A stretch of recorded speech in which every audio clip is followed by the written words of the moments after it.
Good morning, good morning. Dito tayo ngayon sa harap ng Simbahan ng Antipolo. At may nami tayo dito.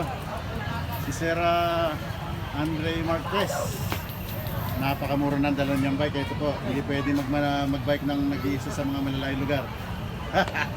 Andre ha, nice meeting nyo. Ingat. Nice meeting niyo po. Okay.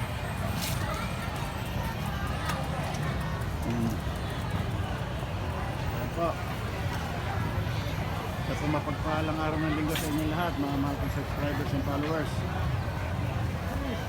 So ngayon napaganapan niya yung araw ng linggo dito sa Antipolo. Sige po, papadyak na po tayo, uwi na. Kumusta po kayong lahat?